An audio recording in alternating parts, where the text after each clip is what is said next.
اهلا وسهلا ومرحبا بكم في فيديو جديد. اليوم غادي نتكلموا على اللائحه ديال المنتخب المغربي التي اعلن عنها الوليد الركراكي اليوم. بطبيعه الحال اللائحه كانت فيها العديد من المفاجات، اسماء جاءت واسماء رحلت، اسماء لم يتم المناداة عليها رغم تالقها، فيما اسماء اخرى غادرت من صفوف المنتخب المغربي ربما لعدم اقتناع الركراكي بامكانياتها، وكذلك ربما اصابه بعضها، وكذلك حتى المستوى المتذبذب لبعض، فيما اسماء اخرى كانت من المفروض على انها تكون داخل صفوف المنتخب المغربي في هذه اللائحه هذه نظرا للقيمه الفنيه ديالها وكذلك الاداء ديالها الجيد مع الانديه ديالها، فما كانش حاضره اليوم. وهذا الشيء اللي خلى مجموعه ديال المغاربه يتساءلوا على سبب غياب مجموعه ديال الاسماء، مثلا من ابرزهم ابو خلال لاعب تولوز، وكذلك امين حارث مع مارسيليا، لاعبان يقدمان مستوى جيد مع الفريقين، الا انهما يغيبان عن صفوف المنتخب المغربي لاسباب لا نعلمها. ابو خلال كان حاضر مع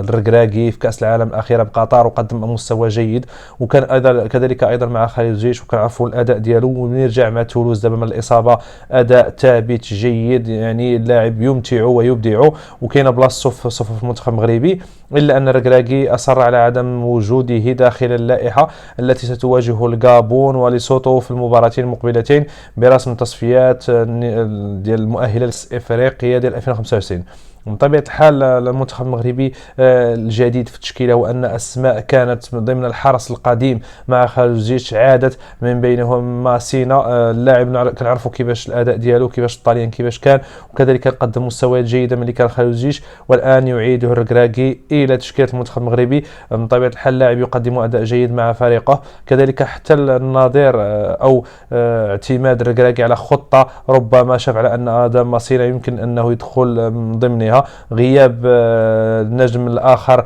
سايس وكاين غير اجرد وبعض اللاعبين، خلى على ان الركراكي ربما يفكر اشراك ادم ماسينا في بوست جديد. غادي نشوفوا ادم ماسينا ربما قلب دفاع، على اعتبار ان الظهير الايسر كاين ازنو، كاين ايضا يحيى عطيه الله، كاين مزراوي، فمستبعد على اننا نشوفوا ادم ماسينا ظهير ايسر في المقابلتين المقبلتين. ربما غادي نشوفوا البوست ديالو جديد في قلب دفاع الى جانب ربما نايف أجرد. كنعرفوا على أنه في العهد السابق مع خالد الجيش سبق له اللعب أيضا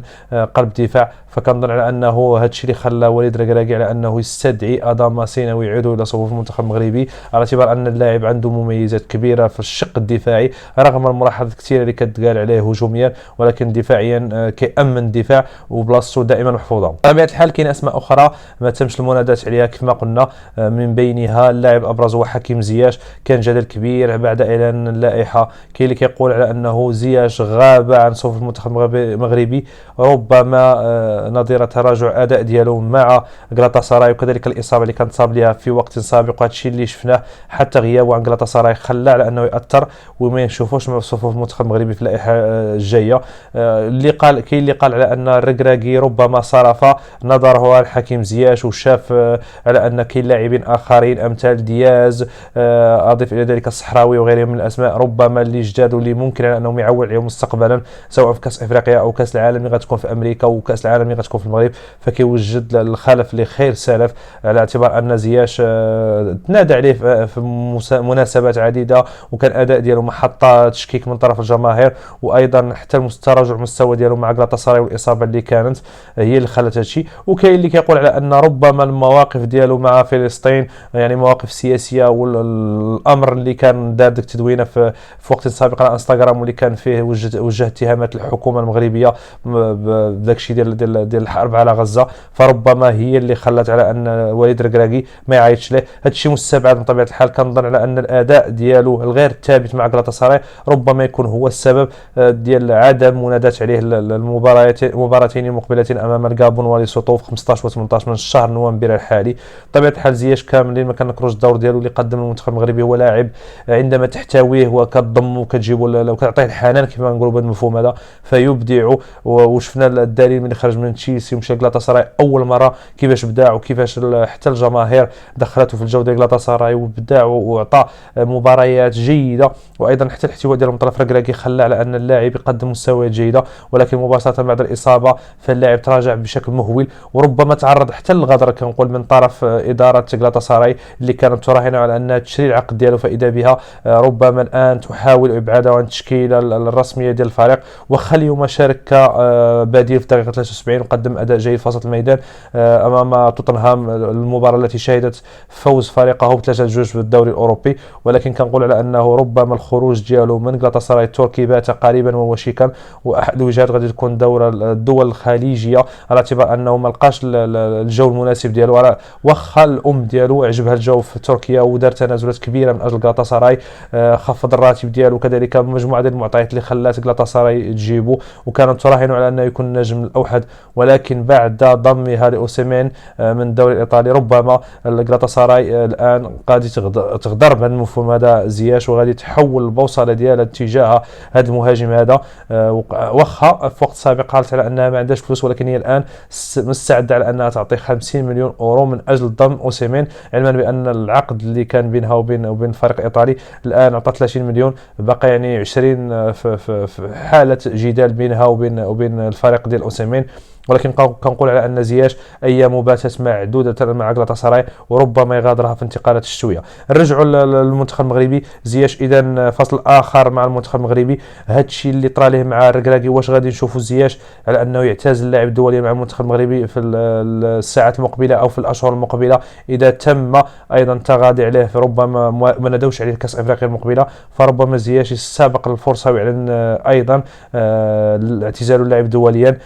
ما عرفش واخا زياش كنظن على انه كانت ممكن تعطى له فرصه يكون حاضر في كاس افريقيا الاخيره ديال 2025، ربما هي الاخيره له، كان ممكن تعطى له فرصه على اعتبار انه لاعب اساسي. واخا غير في دكه البدلاء يكون عندنا اسماء من هاد الطينه هذه، لما لا واخا غير 20 دقيقه 25 دقيقه، عارفين على ان المستوى ديالو متذبذب، وعارفين على انه في العديد من المباريات ديال المنتخب المغربي كان سبب وراء اقصائنا، ما نساوش بيلانتي والعديد من الامور اللي كانت في كاس افريقيا السابقه، والاداء ديالو اللي كان غير منتظم. ولكن كيبقى قطعه اساسيه في المنتخب المغربي، وربما الحضور ديالو يكون في بمثابه اعتراف وتكريم له على قبول وحمل قميص المنتخب المغربي، وشفنا كيفاش دافع وكيفاش كلا العصا من اجل انه يكون داخل صفوف المنتخب المغربي. بطبيعه الحال الركراكي يراهن بالتشكيله الحاليه على الفوز على الغابون وليسوتو من اجل البقاء في المقدمه. احنا عارفين ان هذه المباريات هذه بمثابه غير المباريات الاعداديه، على اعتبار ان المغرب غادي يكون حاضر في 2025 وديجا هو متاهل لهذه النهائيات. ولكن الركراكي يصر دائما على انه يستغل الفرصه من اجل مواجهه منتخبات افريقيا باش يوجد واحد الفريق تنافسي في اطار الدخول المعركه الفوز بالكاس وابقائها داخل المغرب. بطبيعه الحال كاين اسماء كثيره، كنشوفوا يحيى عطيه الله رجع، كذلك كنشوفوا على انه دياز اللي كان مصاب، شفنا كيف ما قلنا ادم ماسينا، كاين اسماء استمرار استدعاء الصحراوي، فيما كاين اسماء اخرى اللي ما عيطش ليها، العزوزي اللي يواصل الغياب مع فريقه ايضا بسبب الاصابه، كاين الشيبي اللي ما حضرش، داري ربما بسبب اصابه وتراجع اداء ديالو. ولكن الاساسي والاهم انه اربعه ديال الحراس لاول مره في تشكيله المنتخب المغربي كينادي عليها الركراكي. كاين حارس الجيش، حارس المغرب فاسي وبونو، اضافه الى المحمدي ديال بركان. ما عرفتش شنو الفحوى من هذا الميساج. اضيف الى ذلك كاين اسماء جديده، ازنو للمره ربما الرابعه يحضروا مع المنتخب المغربي. كاين اسماء اللي ربما يراهن عليها الركراكي من اجل انها تقدم اوراق اعتمادها مع المغرب ويعول عليها مستقبلا. فالركراكي مطالب كما قلنا بايجاد حلول وجيهه من اجل فوز بكاس افريقيا اللي غتكون في المغرب. بطبيعه الحال الجدل ديال زياش كان اكبر جدل تلقاه الركراكي اليوم، على اعتبار انه الى دوينا على تراجع الاداء، فكانوا لاعب كثار تراجع الاداء ديالهم، وكان دائما يسر الركراكي على المناداه عليهم والاحتواء ديالهم ويعطيهم الحنان، هو قالها في عدد ديال المرات. والمغاربه تسالوا علاش حكيم زياش بوحدو اللي تصاب وتراجع المستوى ديالو وهو رجع الان وما تمش يعني المسانده ديالو ويعطيوها الحنان كيف ما عطى الزلزولي وكيف ما عطى النصيري، واضيف الى ذلك الداري وغيره من الاسماء اللي كانت، وبوفال من اللي عيط في كاس افريقيا اللي كان مصاب، وقال على انه بغى يجازيه نظير هذيك الاعمال اللي قام بها في كاس قطر. فكنظن على انه ربما ما قدمه ايضا زياش في كاس العالم قطر كتشفع على انه ايضا الركراكي يعطيه الحنان ويعطيه ويعاونوا من اجل انه يستعد الثقه ديالو واللياقه ديالو، كذلك يستعد التوهج ديالو مع المنتخب المغربي. حنا ما عارفينش واش ديجا دوا معاه ولا ما دواش معاه، ولكن الاساسي والاهم هو انه كاين جدل كبير داخل الشارع المغربي حول سبب عدم تواجد حكيم زياش في اللائحه. هناك من يقول على ان الموقف ديالو السياسي هو من ابعده، هناك من يقول على ان التراجع ديالو ديال المستوى ديالو هو اللي خلى هذا الشيء الركراكي على انه يتخذ القرار. يعني نتوما شنو بان لكم، شنو السبب الحقيقي وراء ابعاد زياش من صفوف المنتخب المغربي، وشنو بان لكم في التشكيله ديال اليوم؟